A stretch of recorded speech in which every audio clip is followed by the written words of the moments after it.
Okay, today we're going to be looking at spectra. So previously we've been looking at the energy levels in the photoelectric effect.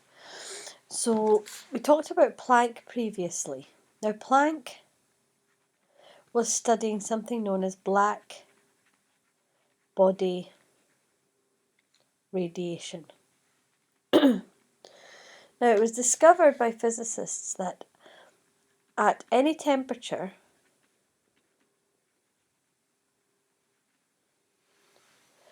a body, as in any object, anything, not literally a human body, but any body, will emit electromagnetic radiation. And the type of radiation, or the wavelength of the electromagnetic radiation, the type of radiation is determined by the temperature. So if you heat something up to a high enough temperature, it will start to glow and you'll be able to see that radiation being emitted. And that explains why something that's hot actually glows. And so this radiation is known as black body radiation. And the Planck study of black body radiation opened up a lot of doors that paved the way into the world of quantum physics. Now, we know, let me get rid of that one there. Where's this writing? There it is. So that's the wrong one, this one. So we know this is the spectrum of visible light. So black body the radiation that a body can emit can be visible, it can be part of the invisible spectrum. It just depends the temperature of that object. and physicists were able to use spectrometers to look at visible light being emitted by different bodies. In the early 1800s, physicists were looking and astronomers were looking at the light being emitted by the sun, and they discovered something interesting. There was these black lines that were missing from the spectrum of the sun. So this is the spectrum of the light from the sun. Now, a German physicist known as Fraunhofer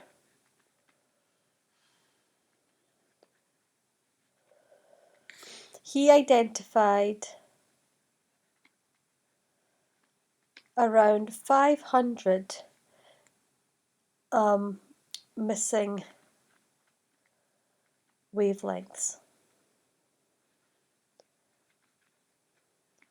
And these became known as the Fraunhofer lines. At the same time, other physicists and chemists were looking at the spectrum produced from burning things. So people like Bunsen, named Bunsen burner named after him, they would take their flame and they would take some sample in tongs and they would put it in the flame and it would burn. And they would look at the spectrum that was created from the emission of the electromagnetic radiation from this sample. And they did this with various different samples, and they began to find these spectrums would have missing lines. And, just find my layer that I need. Here it is, here. There we go. So this was the kind of things they were seeing. So this is our visible spectrum. When they put samples of hydrogen into into a Bunsen burner, and they looked at the emission through a spectrometer. This was what they saw. They saw there was these lines, neon, and this is the one for iron.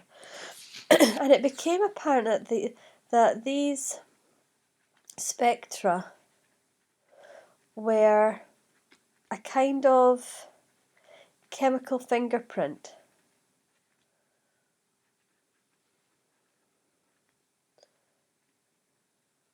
So if you had some sample and you looked at its spectrum, you would be able to find out these lines, and these lines would be able to tell you what you had. So they began to realise that these lines that they saw on the sun, let me find the sun one again. These lines that they had on the sun must correspond to some kind of elements that the light was passing through as it left the sun in the sun's atmosphere. They didn't understand fully what was happening though, and what this mechanism was. So they proposed that the white light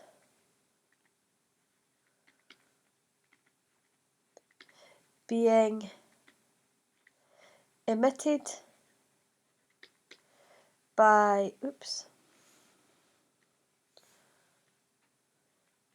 the surface of the sun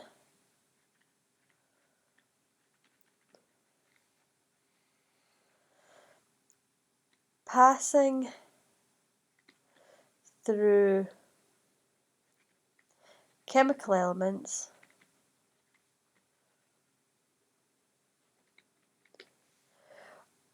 were only absorbing the wavelengths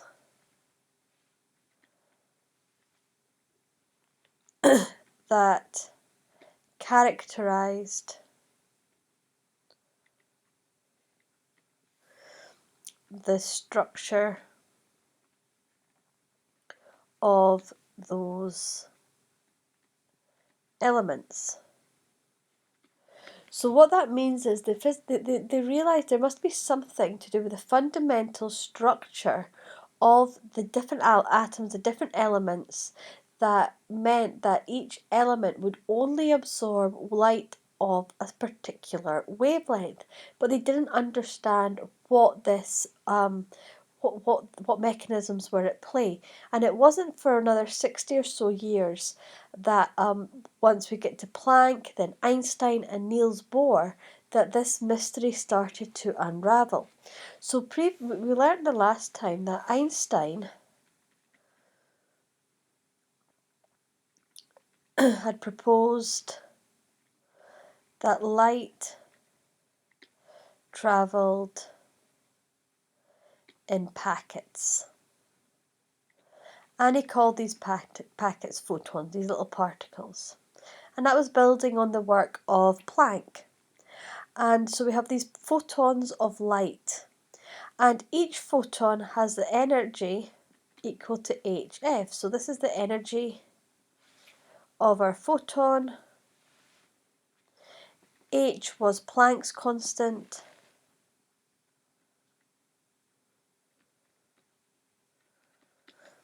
And F was the frequency.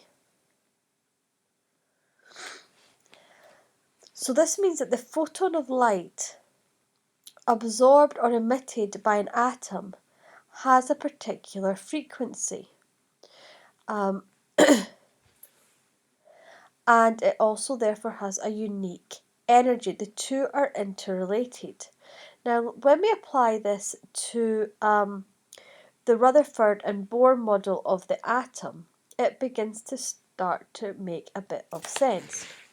So we have our structure of our atom, we have this positive nucleus made up of protons and neutrons, and then we have our electrons orbiting at these discrete energy levels around our nucleus. So the electrons are orbiting this dense positively charged nucleus, and it's a bit like the planetary motion that we have in the solar system. The radius of the orbit, so the radius of the orbit is determined by the electrical potential energy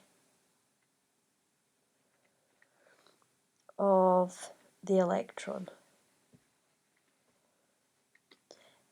in the electric field created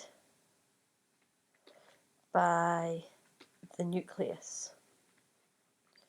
So think we've got our protons here, they're positively charged, they create an electric field around the nucleus, and the radius of the electrons within that field is going to be determined by the electrical potential energy of each electron in that electric field.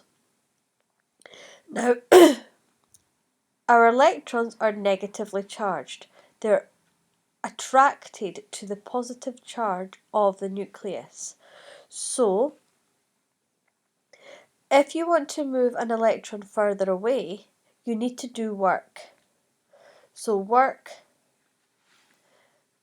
must be done to move electrons further away from the nucleus.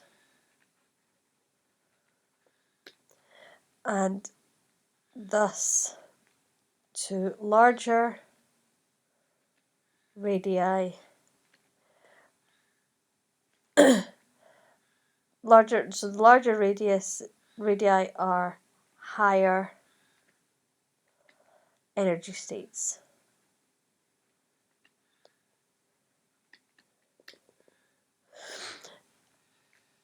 Another important point was only particular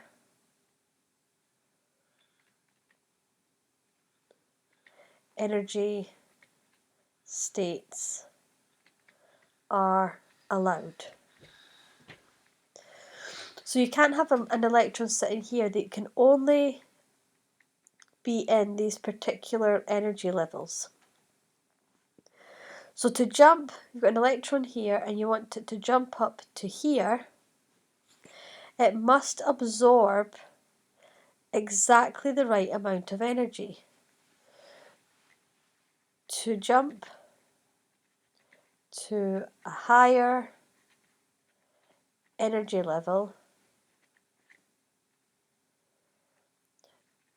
the electron must absorb the exact amount of energy. And this would be in the form of an incoming proton. So say we've got this energy level here, we've got another energy level here, and our electron wants to go up. We've got our little packet, our photon here, with some energy, E equals hf. This gives this electron enough energy to go up to here, and now this energy is excited. We can see this is in an excited state. We see the electron's been excited up. Conversely, if our electron's up here, it's going to be negative there, and it falls down, so this is our energy level 1, this is our energy level 2, then it has to lose, and it will lose a photon of light, and this energy is going to be E equals h. F. Now, the amount of energy that's either absorbed or lost because of conservation of energy, E2 minus E1 is equal to HF. Now,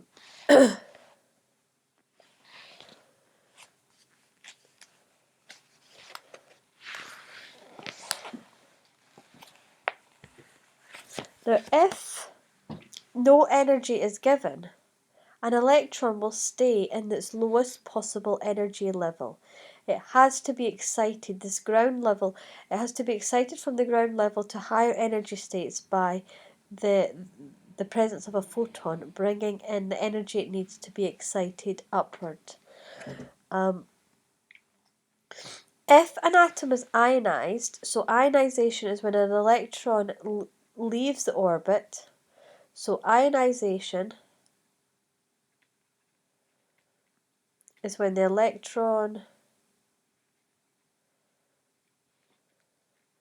is completely lost.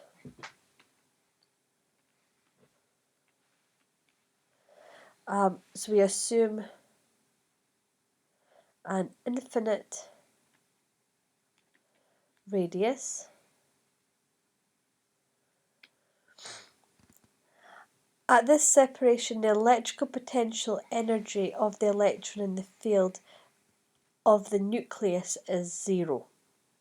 So given this definition of the absolute value of all energy levels, they're defined as having are as negative. So we'd write these energies as a negative number. Differences between energy levels are calculated subtracting the final, so it's final energy minus initial energy.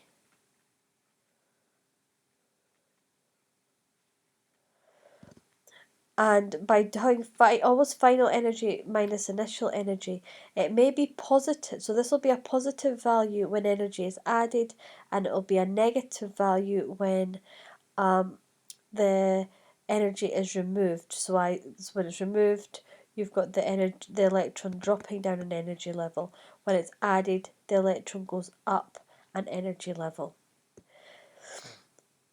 Now, for an hydrogen atom, the energy levels are determined by the use of this a quantum number n, where n is a positive integer.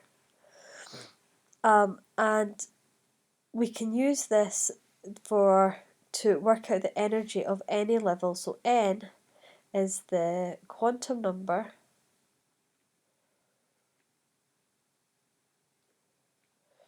to denote energy levels, and we can use En, so what is any energy level, is equal to the energy level in the ground state, so this is the ground state, divided by n squared. And this allows us to work out the energy levels, the energy at different energy levels. So the ground state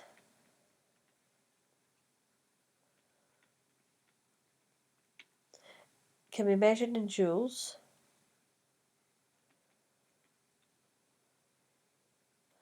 but commonly seen in electron volts. And the reason is, so electron volts is EV. So 1 electron volt is equal to 1.602 times 10 to the minus 19 joules. So you can see very quickly when you're dealing with these kinds of numbers, these are really tiny numbers. So writing them in electron volts just makes sense. So if we were to consider a table with N energy, this is for in electron volts and energy in joules, and this is for a hydrogen atom.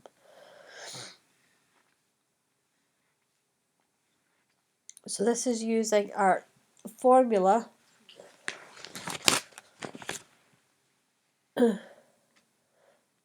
En equals the ground state over n squared. So if we're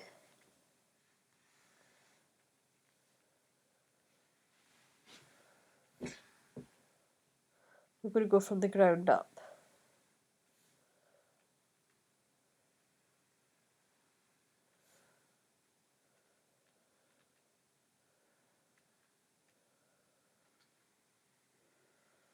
It's a very untidy table.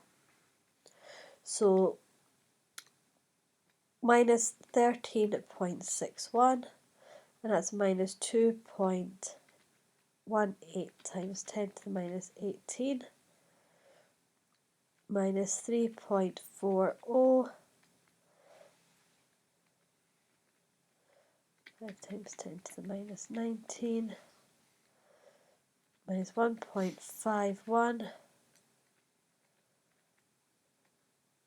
dot 10 to the minus 19, minus 0.85, minus 1.36 times 10 to the minus 19, minus 0.54, minus 8.71 times 10 to the minus 20, minus 1.38, minus 6.05 times 10 to the minus 20. And different atoms will have different values for their energy levels. So given this data, it's possible to predict the frequency of a wavelength of a photon associated with any transition. For example, the energy difference between levels 3 and 2. So E3 minus E2, remember it's final minus initial, is going to be minus 2.42 times 10 to the minus 19 minus, now we've got a minus here, minus 5.45 times 10 to the minus 19, and that gives us 3.03 times 10 to the minus 19 joules. I'm going to write the rest here, so we can now work out the wavelength using E equals HF. Now we know our E is 3.03 times 10 to the minus 19, and that is 6.63 times 10 to the minus 34 times F. So F will be that divided by that, which is 4.57 times 10 to the 14 hertz. And so lambda, we would use V equals F lambda for this, where V is the speed of light. Lambda would be 6.56 times 10 to the minus 7 meters. And this just corresponds, this would be 656 nanometers. And that is the red wavelength, which was measured experimentally and is one of the, known as one of the Balmer lines. So if you go back to our spectrums, and one of these lines that was missing on our spectrum of the sun, it would be one of those lines. And a lot of these lines, when you look at them, let's go back to our Fraunhofer lines. So with these Fraunhofer lines, each line here is going to be one of those energy I'm going to call it EM minus En from two different energy levels for different chemicals. And if you were to, you would be able to calculate them, find out what the wavelengths are, and also find out which element they were from. And because these show up quite frequently, a lot of these lines are given particular names because they're important chemical fingerprints. So I hope that makes sense.